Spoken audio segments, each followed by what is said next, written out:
Our guest today on the Strong Women podcast is Molly Geiger. And I first met Molly at Summit Ministries many years ago and have had interactions with her throughout that. But it's been so fun to watch God lead Molly in her life and the way he's placed her in really unique situations. And so I'm not going to give away all the hats that she wears because that's what we're going to talk about today on the interview. And just a side note, we have Zoomed Erin in because she is in California, which is sad for us on two levels because one, she said it's 70 degrees there, but more importantly because she's not with us. That's the saddest part. But we're thankful for Zoom and that we can Zoom her in. But anyway, so we want to get started telling you more about Molly. And first of all, I want to say thank you for coming. Thank you for having me. This is so fun. Yes. And we want to just start by saying, where are you now in life? Like, tell us what you do for Summit and that kind of thing. Yeah. So I live in Manitou Springs, Colorado, which is just down the road from here, and I've worked with Summit full-time since 2016. And I work as an event coordinator for them, so I specifically work on our student conferences during the summertime. You've probably heard people talk about our 2-week conferences before. Megan's one of our speakers, also one of my neighbors, so lots of fun interconnected things here. And I'm very busy with that, and then I spend a lot of time volunteering in some local aspects of our community. Love to be outside, love to listen to great podcasts and read good books. So yeah, it's fun to be here. Nice. So Molly, we want to hear about how you got to Summit Ministries, which yes, Sarah and I both love. And we talked about Summit with Megan Allman too. But before we do, and actually that's where I met you too, Molly, is when my husband was out speaking at Summit. And then the last time we saw each other was at the Great Homeschool Convention in Fort Worth, Texas. I'm sure you remember because how could we forget that day? Because that weekend was when President Trump and then all the governors started shutting down everything. And we were all at this convention center with thousands of people. And all of a sudden we were faced with, oh, I guess this is a big deal. Oh, I guess the whole world is shutting down. Oh, I guess, well, hopefully we can all catch flights home. So that was a crazy weekend, wasn't it? Oh, little did we know that was the start of what we now know as our pandemic. So it's a great memory that you were the last people I got to see before it all happened. So that was see face to face. Okay, so tell us about, we always like to start with people where they started. So tell us about where you grew up, your family, those sorts of things. Yeah. So I was born and raised in Bismarck, North Dakota, which I know some of your listeners have probably never met someone from North Dakota before, but we exist. So I'm the fourth out of 11 children, raised with wonderful Christian parents who really love Jesus. That was not necessarily their start as children when they were growing up, but as young adults they became Christians and have just raised a whole troop of us. 11. So how many boys, how many girls in that 11? Yeah, so we have 6 girls and 5 boys, but we started off with 5 girls. We never thought the boys would catch up, and lo and behold, here we are, and the boys have virtually caught up. So, yeah. That is so funny. Lived out in the country, did all sorts of things out on the farm. We butchered chickens and milked cows, and North Dakota is a very chilly place to live. So Colorado's like a treat to live here because I feel like our winters are so calm and mild in comparison. So yeah, I was homeschooled through all of school. My mom was a stay-at-home mom for the majority of her time as a mother.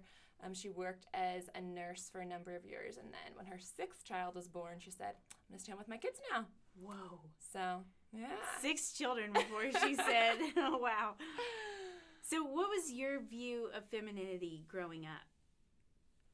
Yeah, so being the 4th born and having 3 older sisters and a younger sister right next to me, we had a house that was full of music and singing, and I wouldn't say so much we dwelt in like the princess realm of things, but we used our imagination a lot, and we were always on adventures.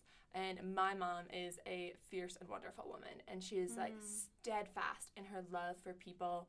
I would say she raised all of us with like a great love for hospitality and opening up her house, and a part of it, I think when you probably have that many children, you don't really have an option. Like, your just house is always full of people. Yeah. And if they each bring one friend over, your house is doubled with like 20 people in it. Right. Well, even having all your kids, you have to have that hospitable posture of like, you're going to interrupt my time, and that's okay. Yeah. I would say, like, going off of that, my mom never treated us like we were an interruption. We were a part of her life. And I think even her leaving the workforce was a loving sacrifice.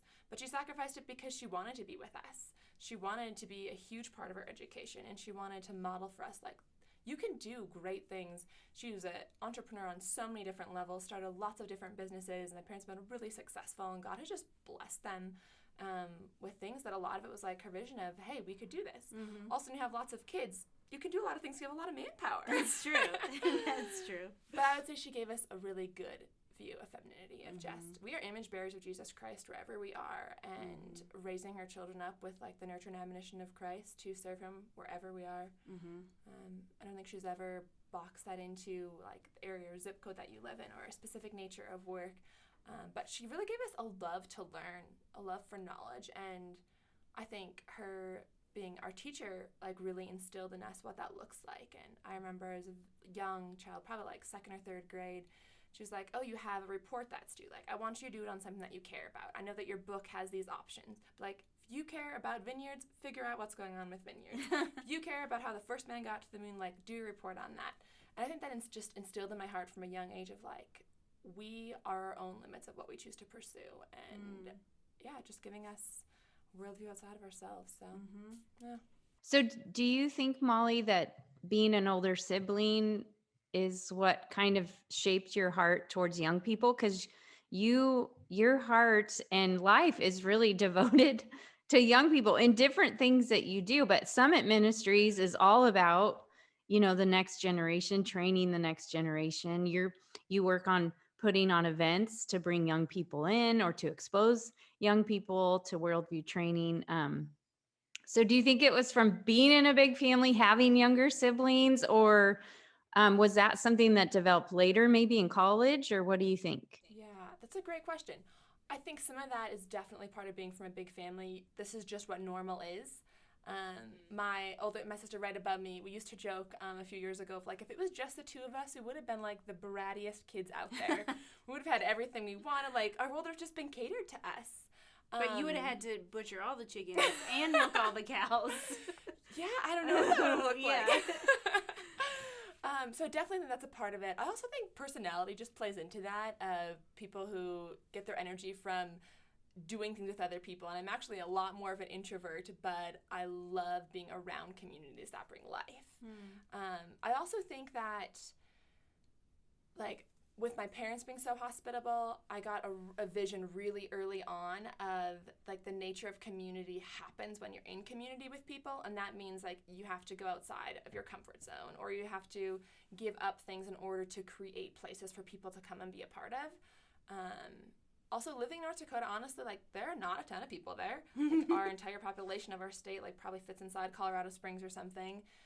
So when we did have close friends and good connections, they were so meaningful to us. I think that's definitely a part of why. Oh man, I love the work with Summit. I love working with kids in foster care, and Okay, so tell us first about how you got to Summit and why you stayed. Ooh, yeah.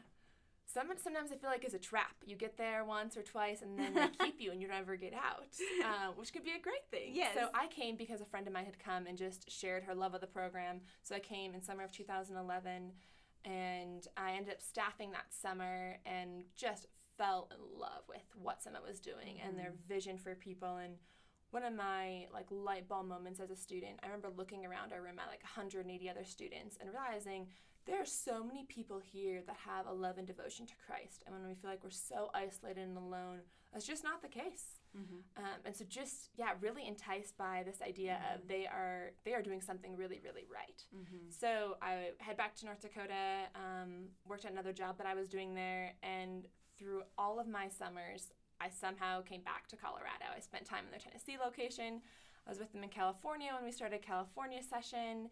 And then in 2016, when they had an opening to be in a full-time position, they said, hey, we'd love for you to come out and be with us this summer. At that point, I was like, I had spent some time overseas. I had worked as an EMT, and I was just like, I really want to be grounded in something. I don't want to do like little stints in my life all over the place.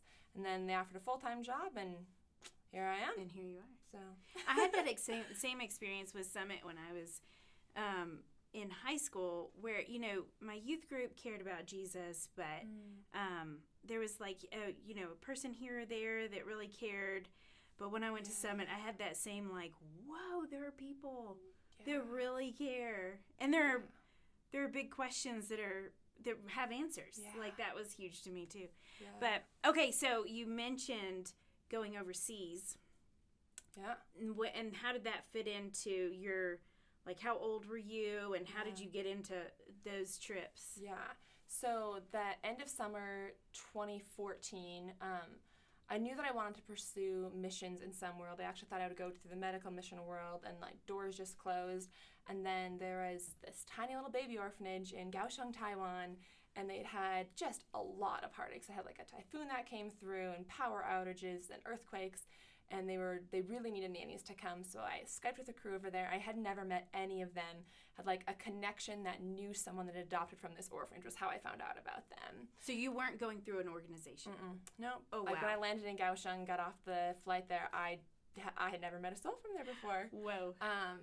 And so I went there and spent 3 months there at this beautiful little orphanage, and man, so much happened in my time there. One, it was a phenomenal experience to be in another culture and just be so immersed. There were missionary families that had dedicated so much of their energy to coming alongside this orphanage along with their mission work, and school teachers at a Christian school down the road that would come and hang out with little children, all of these things. And that absolutely sparked a love in me of like, wow, there are so many needy children that, like, outside of any power of their own, have been placed in a situation that's setting them up for failure in life. Yeah. And I think especially witnessing in that setting of Taiwan, where there's so many people that just believe these horrible lies that if your children have an extra digit on their finger, or if they have funny spots when they're born, or maybe they're a twin and they think one has failure to thrive or something, they just set them aside as you are not qualified to be a part of our society and you are a curse upon this family. When the gospel says the opposite. The gospel says you are loved, you are an image bearer of Jesus Christ, and you are wanted by God who has made you. And it was while I was there that my heart got stirred toward the foster care world, because I just witnessed little tiny babies whose hearts, like, they would just come alive. You sing over them and you pray for them. You take them outside in nature. And I realized, like, wow, this is what a lot of foster parents do. And my own parents were foster kids, and I was very little. Like, I don't remember it at all. And I just remember thinking as a young adult and a teenager, like, that's a really neat world, but I never want to be a part of that, because I dislike, and like, never say never. Never say never. But, like, I dislike the idea of a state or a government or something dictating, like, the liveliness of children's lives, and they are not actually involved in them. Oftentimes they never even meet these kids. And I was just like, that's horrible. I don't want to be part of that. And lo and behold, landed in Taiwan, and I was like, this is what these parents do. So, yeah. So that launched you into foster care, which is one of the parts of your story, Molly, that I had no idea about. So you are a single lady. Yep. But you have become a foster parent. And so I would love to hear that story. So you come back to America, and then how does that door open? Yeah. It was definitely stirred in my heart while I was there. Like, just God directing your path and giving you a joy or an interest in something was absolutely, like, there's no way to explain it outside of Christ. And so when I realized being there that these little kids, this is what foster parents did. Like, they would take care of these children, and they oftentimes don't have any say over what happens in their lives. So my mindset was like, oh, someday, like, when I'm married, have my own kids, live out in the country, have a place for them to play, like, that will be the setting and the time and place. And I'd also had a lot of really close associations with the adoption world. Spent a lot of time with families who'd adopted overseas, and I loved that. But foster just seemed like a whole different realm to be a part of. So when I came back to the United States, I ended up going back to Taiwan a second time. Part of it was the ability to give their nannies a break at the orphanages. It could just be a really helpful thing, and I loved it. Oh man, if I didn't live in America, I would absolutely, like, live in Taiwan and work at an orphanage there for forever. And you said, you were telling me a funny story before we began the interview, but you were talking about how one time you had, like, all 20 of them to yourself during Chinese New Year. During Chinese New Year, they gave the nannies a break, and I had just a plethora of little children, like all under the age of 2. And it was like one of the best days of my life. It was all so under much the age fun. of 2. So much That fun. does not sound like the equation for fun. Oh my gosh. It was great. It was life-giving to me. Yeah. That's how you know you're gifted in something. Yep. Yep. So came back to the States, and the Lord just really made it apparent and put this desire in my heart of like, now is the time that you are going to pursue this door. Yeah, I want you to walk through this and pursue this now. So January of 2018, I started the process to do foster care. I had an insane schedule at the time. I traveled like 6 weeks out of 7 in the midst of that and was trying to get all my classes done and all these things and go through all my certifications. Also was like, I have no idea if they will ever want me to be a foster parent. Right. Also, I don't necessarily want to adopt some of the kids that come into my care. I think it's so important for them to have an entire family setting. But knowing that like you can be a safe haven for them if it's for 2 weeks or 2 years of their life. I just think that work goes undone. So they licensed me in my tiny little cabin in Manitou Springs, Colorado, and like a week and a half later, I got my first call for a little boy. So. Okay, yeah. Can you tell us about the first child you had? Because I was curious. I mean, that was probably like okay, this is a make or break. Let's see how this goes, right? Yes, make it or break it is so accurate. Well, I was in the middle of a student conference. I think it was the second Tuesday of our first session. So it's like a very busy time in my life. And I get this call on this Tuesday. They're like, we have a little 10-week-old boy and he needs a home. What do you think about this? And oftentimes we get very, very little information. And lots of my calls come in the middle of the night where you're just like, okay, give me a second to like wake up and I'll think about this. So I was like, yep, I'll take this little guy. So went and got him that afternoon. My sweet staff crew was just surprised out of their mind when they come back from sports time, and here I am with this tiny, dark-haired, beautiful little boy. And my relationship with this little guy was so fun. Our first few weeks were very hard. He just comes from a really difficult background and had a story of a lot of neglect and didn't want to be loved and cared for by people, was a very loud child. And part of what had happened was when they called, they said he only needs a placement home for a week or 2 weeks at most. And I was like, I can do anything for 2 weeks. Yeah. 2 weeks, like, no problem. Manny stayed with me for almost a year and a half. So that was a whole different roller coaster but just 2 weeks. Than what I knew. So like, okay, 2 weeks more. You could do 2 weeks more. Yeah. Okay, this is just blowing my mind. So if you're listening, yes, I did not know any of this information. Okay, so I need to step back again a little bit. Okay, so 2018, can I ask, because I know people are wondering who are listening, how old are you in 2018? I was 26. I just turned 26 in February. So you're 26 years old, you're single, and this is just I think it's blowing my mind, Molly, because I know so many people who and families who have adopted and foster care, but I have never met someone like you. I have never met a single woman who said, I'm gonna do this. Yeah, I thought I would do it down the road when I was married, had a house and a yard and everything you just said. And you were obedient and you did it. And then you get this little boy, it's supposed to be for 2 weeks, and you had him for a year and a half. That is incredible. Okay, so year and a half. Can you summarize that year and a half in like how that journey was for you? Yeah, I bet. Yeah. It's so interesting because I feel like people say this all the time, but when you actually live in these things, you're like, wow, like I actually get this and I grasp and understand this. I've said this with my Summit staffers lots of times, where I'm like, you will never you might underestimate the impact you have on your students, but oftentimes the impact they have on us is so significant. Because small group leaders, I want them to come in and love and invest in their people, but the reality is the opposite happens. I mean, both can happen, but oftentimes their students are life-giving to them. And when I had this little boy, my little M-boy is what we call him, I loved my time with him, but he absolutely changed my view of God.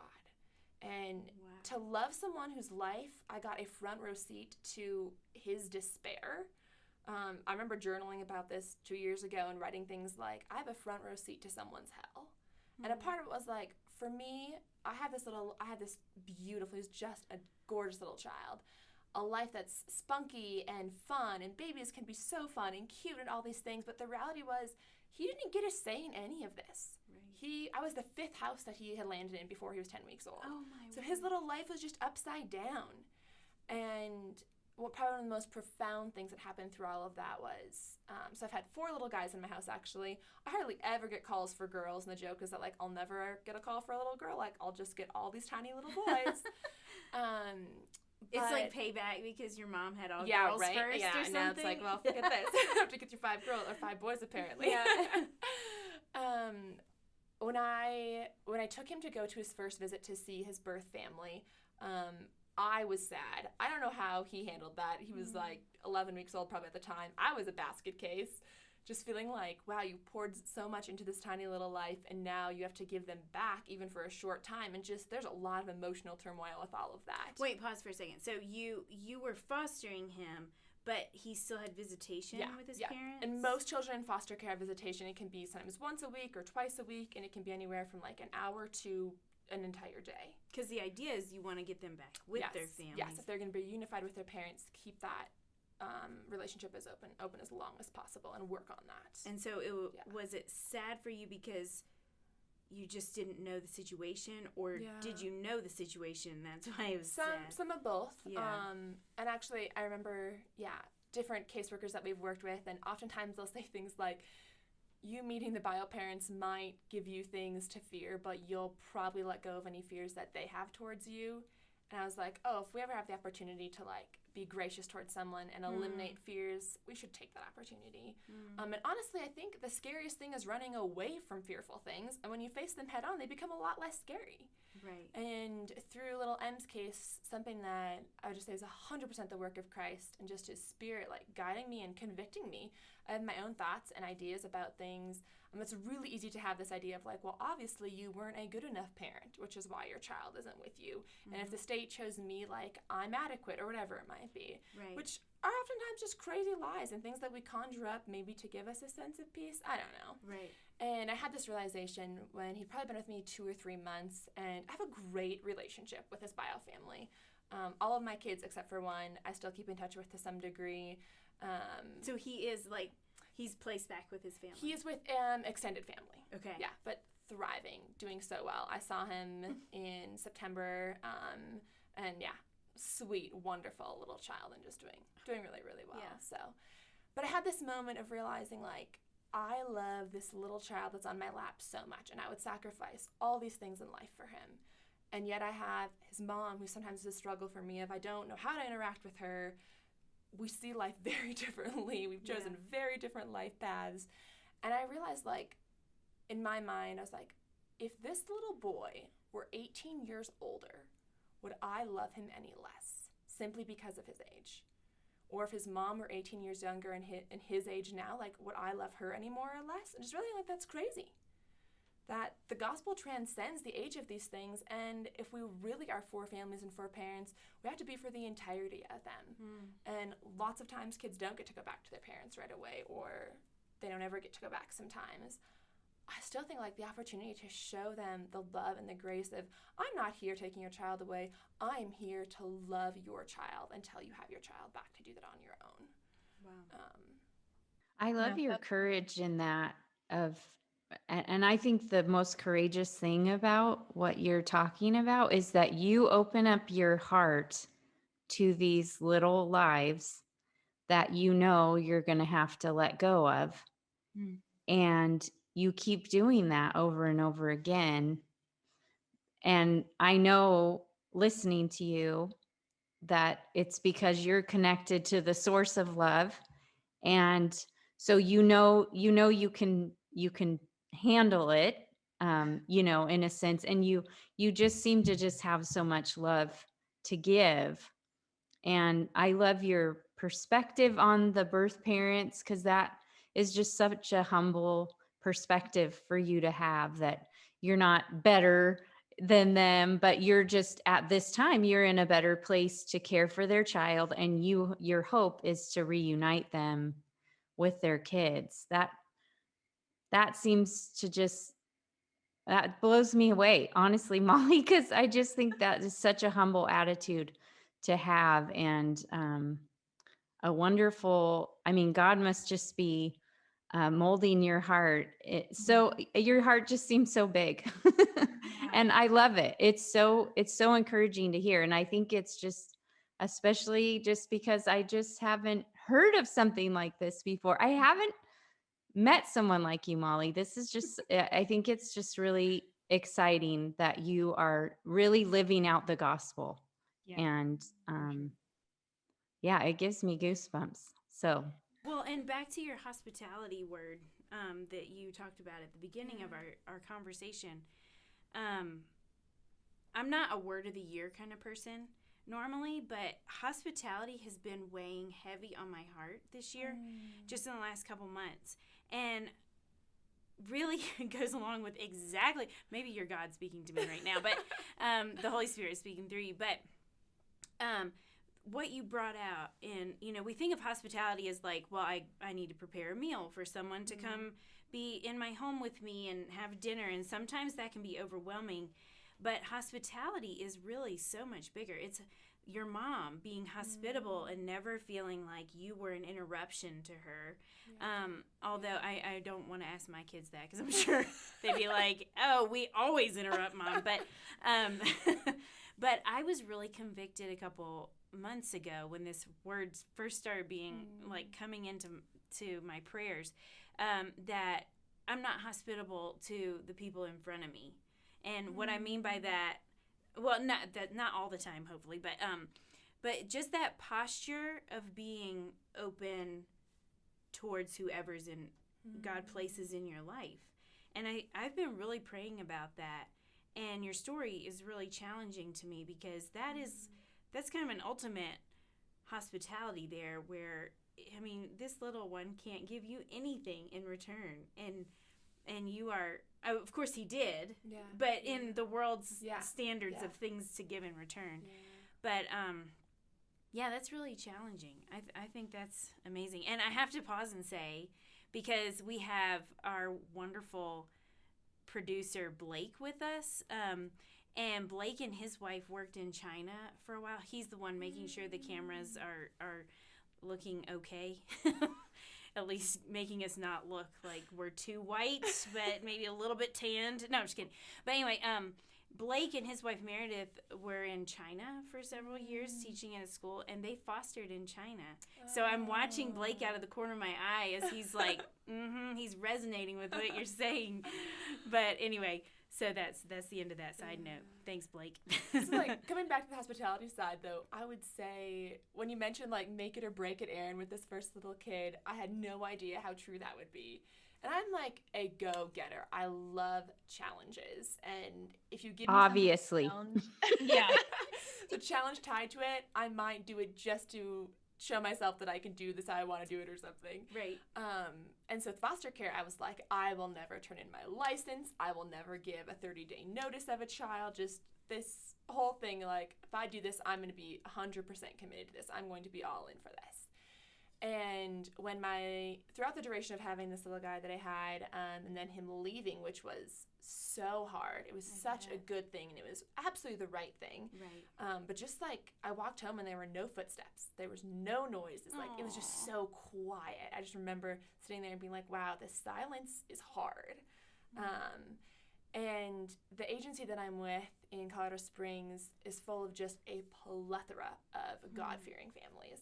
And we're required to be part of a support group every month. It's part of how our trainings happen. We have to have so many training hours each year. Well, the reality is, like, our support groups are a time where the Lord just gives to his people. And it's just so encouraging to hear other people's stories of families that have weathered this through years and had children that were a guarantee adoption and it didn't happen. Or the opposite of, like, there's no way this child's going to be with you for longer than a month. And 2 years down the road, they're in the midst of a court battle or something. And just seeing, like, the faithfulness of God's people, I can guarantee you if I hadn't been a part of that and, like, still not a part of that, I would never have taken a second child. Just too hard to think of, like, I don't want to witness pain all over again. So, yeah, that's a huge part of that. Back to you, when you said you first got, you knew you were going to give a lot to this little child, but just how much you realized more about who God is. Are you able to articulate that at all, or is that too big of an idea to try to articulate?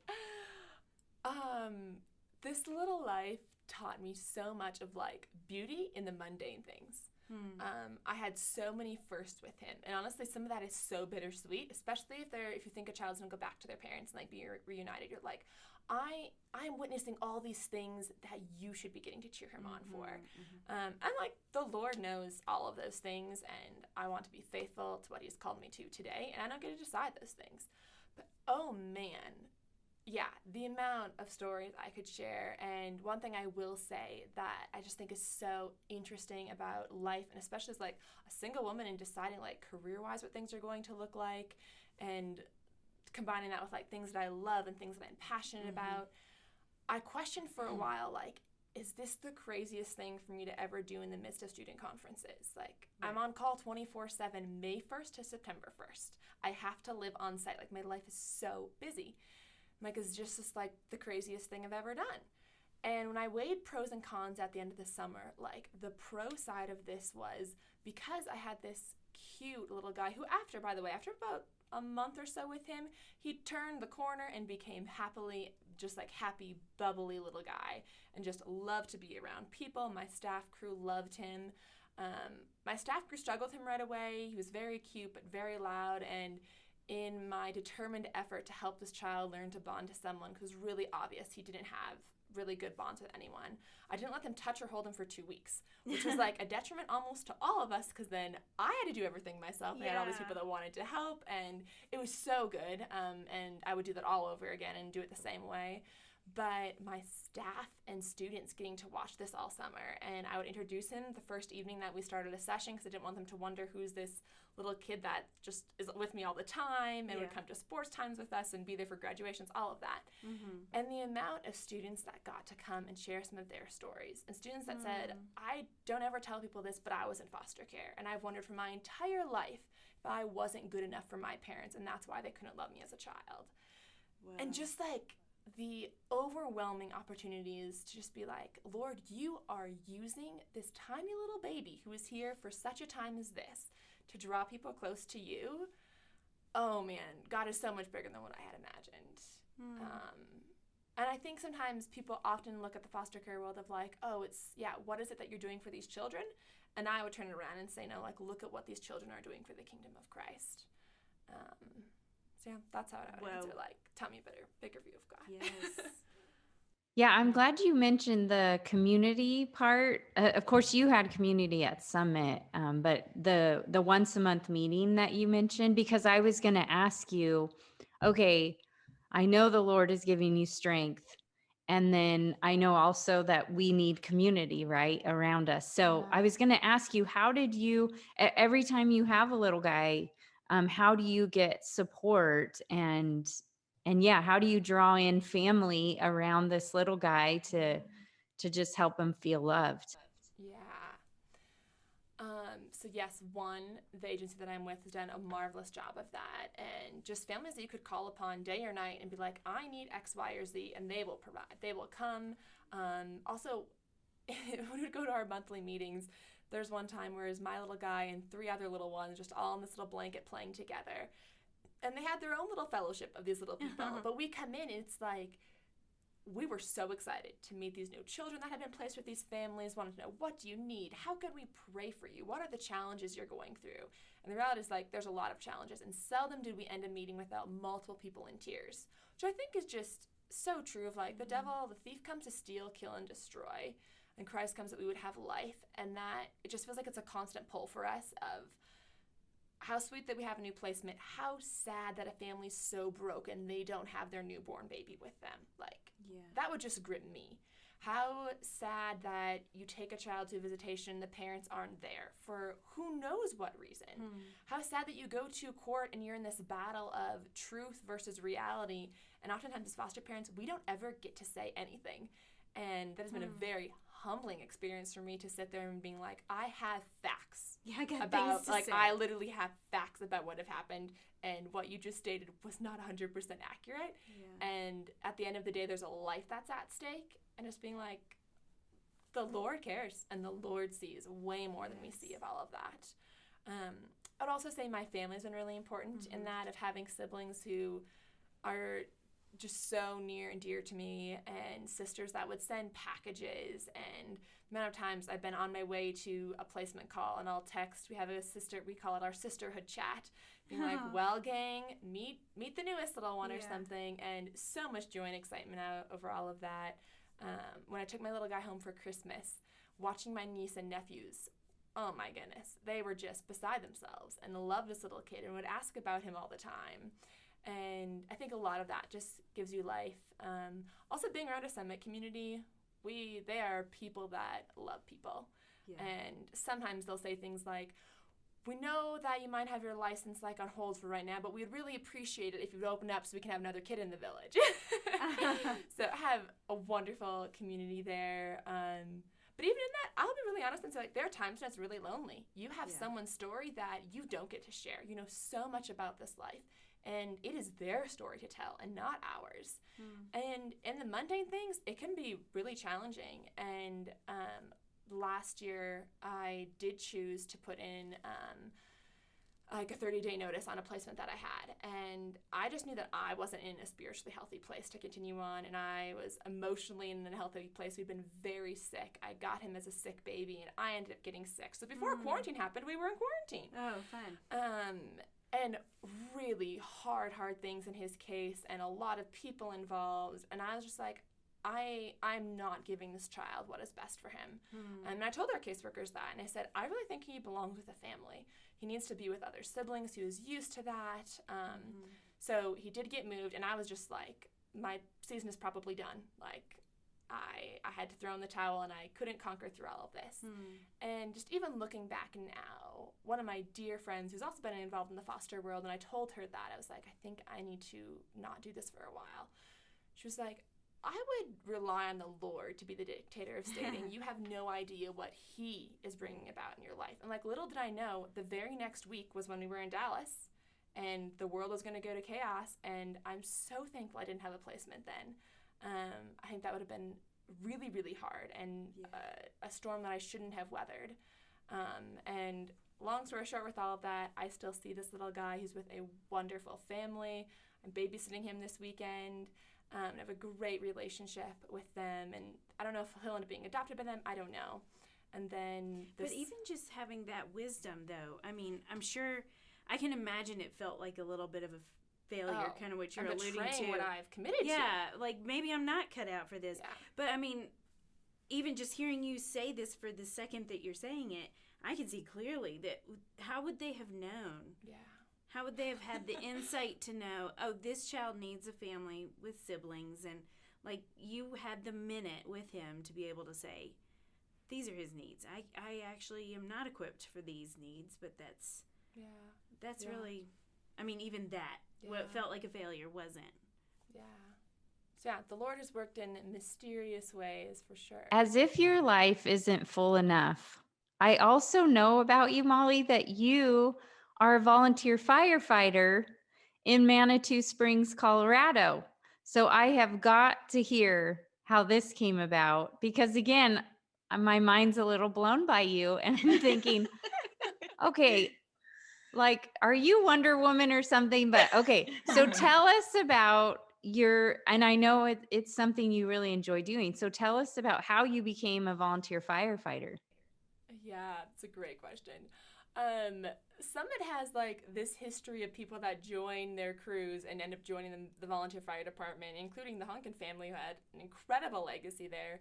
I think all of their children were a part of the fire department at one point. I really love the EMS world, and I'd had my EMT certificate before I came to Summit. And you have to keep up with lots of credentials things and all of that. And my friends say what that is for anybody. Emergency medical technician. Okay, so people that ride in the back of ambulances, people that can be firefighters, all sorts of things like that. And so my friends were like, well, you should just join the department here, and like they'll take care of all your certifications and training hours and all of that. And I was like, okay. But I also have like this stigma in my heart about women in the firefighter world of that is not the woman that I want to be at the end of the day. And I actually think it was a really humbling thing for me to join them, and it has been so much fun. I joined them in September of 2016 and have run probably a few thousand fire calls. I actually took a little foster kid on one more than a time or two, so they got introduced to that world as well. But living in such a small community and knowing that like you have neighbors right outside your door that need assistance sometimes, whether it's actually life emergencies or just something that's gone wrong and they need someone to come fix their fire alarm, whatever it might be. And they are a marvelous, marvelous crew to work with. But also at the end of the day, like the fire service is a world that really needs Jesus. And I think that especially as women, if we eliminate ourselves from a box just because that's what a culture has told us, I don't think that's a good enough reason. And I think when Joshua talks about, as for me and my house, we will serve the Lord, that is a daily choice of getting up and deciding today I'm going to serve the Lord and have a great opportunity to do it, like literally 3 blocks away from where I live. So I've learned like a whole new set of life skills of things that at one point I didn't want to know about, but we had to know about them. And yeah, it has been very cool. So what's a day like you're on? Here's a day that you're on. How long is it? What are you doing? Sorry. So there are 2 separate sides to this. One is the actual volunteer side, which is what I've done the majority of my fire world in. And then sometimes I will go as a part-timer and cover for someone who's off. But we run like anywhere from 3 to 5 calls a day. So our tones go off. There's possibly a tone going off while we've been here. Who knows? Tone will go off and it'll be like, there's a traffic accident with unknown injuries on Highway 24. So if we're at the station, we hop in the fire engine and we drive out there and examine what's going on, decide what they need. If they need help, do we need an ambulance to continue on in, clean up the scene. If it's a medical call, it could be we have a sick person or we have someone who has chest pain. So we race on over there to this house, go inside to someone's house, whether they want us there or not. So like there's a lot of like very personal things that happen. Also, when you're coming alongside someone, you're like, I'm hooking you up to a heart monitor, you're like in their space, as close to in their space as you could be. Right. And then with all of our COVID stuff, now we have masks, so you can't even see the person across from you. But I think it's an incredible opportunity where like we can bring more confusion or concern to a situation where you can just be like, hey, I know you're not feeling great. We have talked to 100 people like you this summer who aren't feeling great, and we are going to help you figure out what's going on. Sometimes you run really hard scenes where you have little kids who've been exposed to horrific traumas of parents passing away or car accidents where there's awful injuries or suicide things that have happened, and definitely impacts your day-to-day life at times. And something that I think this last year especially has showed me so much of like God's love and faithfulness to us as his people is such a gift. And being in a world where there's not a lot of glorifying things to God and being on lots of calls where people most definitely don't know Christ and sometimes they're blaspheming him as you're walking through the door. Like this is their pathway to hell. Today is their pathway to hell. And for us, like, I feel like our greatest moments of hell are right now because heaven is coming. And just knowing that we have the opportunity to like serve wherever we are. Also, Erin, it's another challenge thing for me. So that's really fun that I can learn new things and do it in such a beautiful little community like Manitou. So yeah, I never thought I'd stay in that world. I thought that I'd like continue on with my certifications for a little bit, and now it's a little addicting. It's addicting. I love it. I know, that's amazing. And I love even your attitude going into that too. So, because I was wondering how you got into it, because firefighting is typically a male job. Yeah. I mean, it's just a fact. It's mostly men that are So sexist. that are firemen, that are firefighters. And, you know, a lot of it is because of the physical requirements to be a firefighter and all that sorts of things. So I'm not saying it has sexist roots, you know, and that's why it's majority men. But I was just curious, and I love that you didn't go into it wanting to prove you could be like a man or something. You went into it because you had these skills. There was a need. And so you stepped up and then now you've loved it. And yeah, just we have these cultural, and they are cultural ideas of sometimes what we're supposed to do, what's Yeah. okay for women to do and men to do. And sometimes God gives us opportunities that kind of shakes those cultural ideas that we had and makes us realize, oh, I guess it's not from you. It's not one of the 10 commandments that only men can do these types of things. But your attitude behind it of not trying to prove you're happy to be a woman, that is obvious, and you have these skills, and so you can use those to to serve and minister to people, and that I love that. All right, Molly. So we've talked about several of the hats that you wear. And what's so amazing is that they all fit together. You know, it's like your giftings, I mean, they're separate things, but your giftings just come out so beautifully in each one of them. And we have to talk about one more hat. And our listeners will know that I joke about femininity talks that I've heard about, the stereotypical flower arranging. And, you leave these femininity talks feeling like, I don't like to arrange flowers. I mean, I do like flowers, to be fair. But anyway, you have started a flower arranging business. And we were just briefly talking about the conversation that we had a couple weeks ago with our mutual friend Megan Allman, and she talked to us about this too, because I said, okay, Megan, tell us where does beauty play into this, because there's a deeper significance to even flower arranging, and she calls it beauty as an act of war. And that I could see that just lit up your eyes. You'd had conversations with her about that too. So how did you get into this, and tell us your deep theological thoughts about it? Well, it probably started as a very young child, having a large garden, and my mom, who loved flowers. I remember doing a rock garden when I was very young, and just like, why would we be moving rocks to do a rock garden for roses? And she was bringing beauty to our backyard. And my mom loves horticulture things. Mm-hmm. And if I hadn't pursued anything else in life, I thought, oh, maybe I'll pursue horticulture. And I worked at a greenhouse for a summer and realized that is not the world I wanted to pursue. I think it's something that it just comes really naturally to me. I see a bucket of chaos and can imagine what it's going to look like if it just is tweaked a little bit. And I love bringing beauty to events. And the reality is, like, it can be a really expensive world to work in sometimes. And lots of friends that get married and host parties, and we do things with Summit and the fire department. I did flowers for the fire department a few years ago. And I think it's an opportunity to be a part of, especially I think in the wedding world, of like being a part of something that is so significant of Christ's love for his people and bringing people together, and watching a couple come and get married, and like you can make something look more beautiful, and you can bring elegance to that. And also you're bringing like a life of something that smells beautiful, and arrangements are just designed to look lovely, and I enjoy it so much. Some people do all sorts of things when they get stressed. If you give me a bucket of flowers, like, I will no longer be stressed. Wait, maybe you could come over and teach me a little bit about I know how to cut the stems diagonally so it soaks up the most water. I know how to cut them just the right length, but that's about as far as my floral arrangement goes, and then I just depend on the beauty itself and not the arranging. But I would love that. Are you committing to saying yes to that? Yes, absolutely. Okay. Yes. But I also, as you're talking back to the hospitality idea, because setting the atmosphere with life is really inviting and fosters hospitality too. Yeah.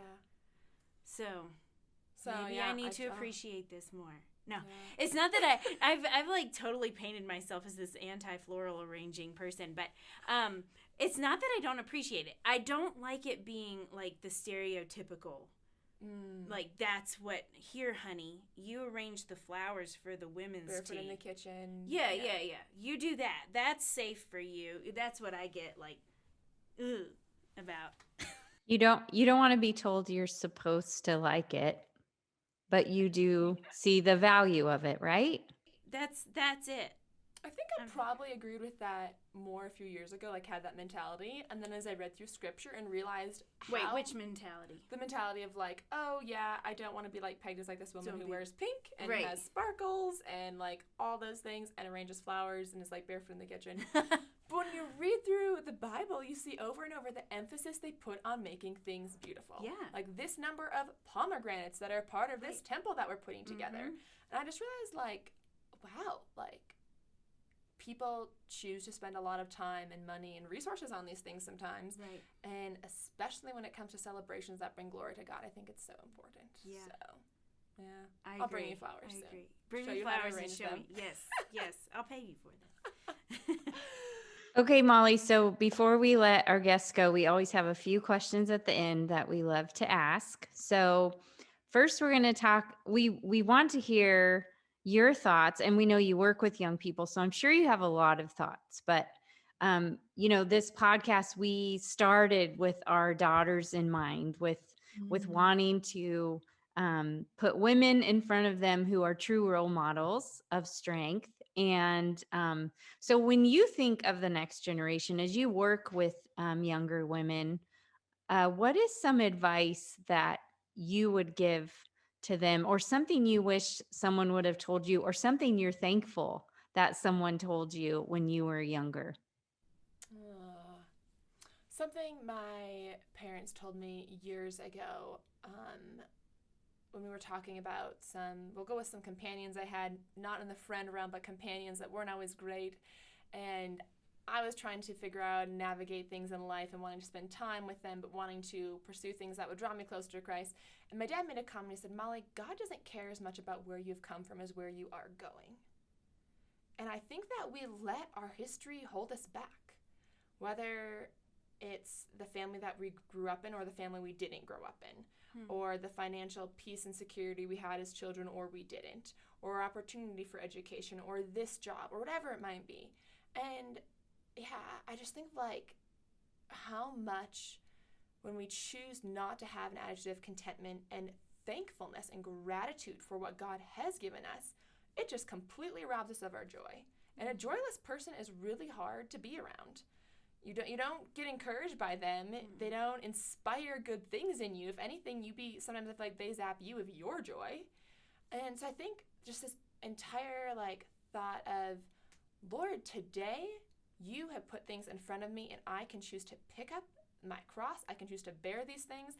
I can choose to go out with an attitude of gratitude, or I can sit here and wish for all of these things. Just back to even starting the foster care thing. In my head, it just made sense of this is all going to fall into place. When that's not really the story of God's grand design. His story is that he takes broken people, and we are in a broken world, and we make beautiful things. He has made beautiful things out of us. Quotable. So, I think that's a huge part of it. I would also say, parents underestimate how much they dictate their children's lives in a good way. I think parents can be overbearing or sometimes micromanaging or whatever, but at the end of the day, if you have your children on a line or on a fence, and if you let them go so far away because you want them to establish their own boundaries or figure out who it is that they want to serve, I don't think most of us as adults look back and go, oh, I'm so grateful you gave me all of these liberties. That absolutely happened for me a few years after I'd come to Summit, and I was grumbling a little bit about I was raised in a really conservative family, and I think that it's been detrimental in these areas. And this dear friend of mine was like, can you imagine if you were on the other side of the fence? And I was like, I wouldn't be a Christian. Right. And maybe that's too extreme to say, but the reality is God has established parents and mentors to come alongside and encourage people in the way they should go. We have so much freedom, especially as young adults, to go and pursue whatever it is the Lord wants us to pursue, or pursue the worldly things that we in our hearts just want to pursue, which we've absolutely done that as well. But I would say, don't ever underestimate the power that parents have over their children, and that God has called your parents to raising you the way that they are. And it's usually a very beautiful thing, especially if you have godly parents. So to young women out there, I would say, oh man, love and honor and serve and pray for your family and respect the people that are in leadership over you. I really love that advice. Abigail, Anna, and Allie, can you especially listen? I'm just kidding. And if you're looking for a place to donate, because we just told your children to listen to you, God has placed you in their lives. So if you want to donate, colsoncenter.org/something. But I'm just kidding. No, but that's so true. And I realized that I grew up in a really conservative home as well.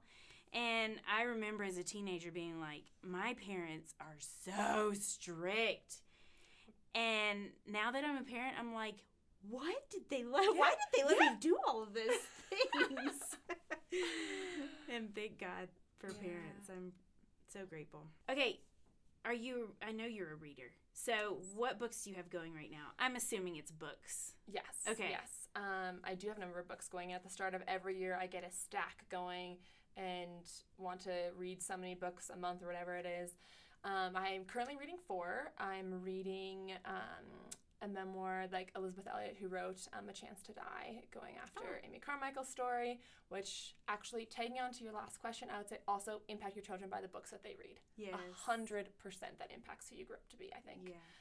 My parents gave us lots of missionary stories, so now as an adult, I'm reading actually the whole story of her life. So A Chance to Die. I just bought that one for my mom because of our conversation with Carol. Mm-hmm. Wonderful read. Yes. I'm also reading The Body Keeps the Score.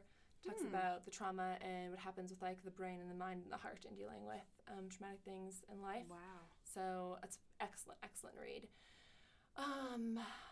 Of all books to be reading at the start of this beautiful year, I am reading the book about the Plymouth Plantation, which has been a beautiful reminder of why people chose to stand up for wanting religious freedom for their children and their families for generations to come. Yeah. A little sad to read it in these times and realizing how different things look, but a beautifully inspiring read. Mm-hmm. And for fun then, I am reading a series, the Little Britches series, Ralph Moody, which we grew up reading like Laura Ingalls Wilder, all that. I've never read that, so I got it as a Christmas gift, and I'm reading through this. And apparently that is something you should read with boys, because I've got that on my list to read with Hunter, but with all the boys that are coming in and out of your life, that's a good one to read. So, yeah. Okay, and we're going to put links to all those books in the show notes. So if you're listening to this on a walk or washing dishes, we will link to the show notes, all those books that you mentioned. Or Fighting Fires. In case you didn't catch. Or Fighting Fire. Can you tell what I'm usually doing when I listen to podcasts? I'm all on a run or driving your kids somewhere. Okay, last question, Molly. What woman in history, if you could choose any woman, would you love to sit and have coffee with? Mary Slessor, a woman who was willing to walk away from a family that she loved but grew up in incredible hardship and go and pursue the missionary world in West Africa and dedicate her life and sacrifice her own health and to go and rescue children in the bush and to fight these crazy battles of bringing dignity to humanity, and just an incredible story. And she was single, right? Mm-hmm. Yeah, she was. Is there a biography about her you could recommend? The first book I ever read about her was called Trial by Poison. It's part of the Trailblazer series. And that book is just seared in my mind. I read it very young. I probably reread it numerous times. Read that to your children. Yes. The Mary Slessor. I would sit across the table. Say the title one more time. Trial by Poison by David Jackson. Mm-hmm. Okay. And that's the Trailblazer series that Carol Joy Seid mentioned on our podcast with her. So that's funny you mentioned that. That's great. Mm-hmm. Well, thank you so much, Molly. This has been a delight. I feel like we could have gone on a lot longer because this just brought up more questions for me, but we so appreciate you taking the time with us today. I love the work that you ladies are doing and casting a vision for young women. Very thankful for you guys. So. Yeah, we're thankful. And thanks for sharing all the different aspects of your life. And I hope as people listen to your story, they're encouraged to do like what you're doing, is just you're ministering to the opportunities and things around you and doing incredible things. So thank you so much for being open and humble and honest about all you're doing. So thanks, Molly.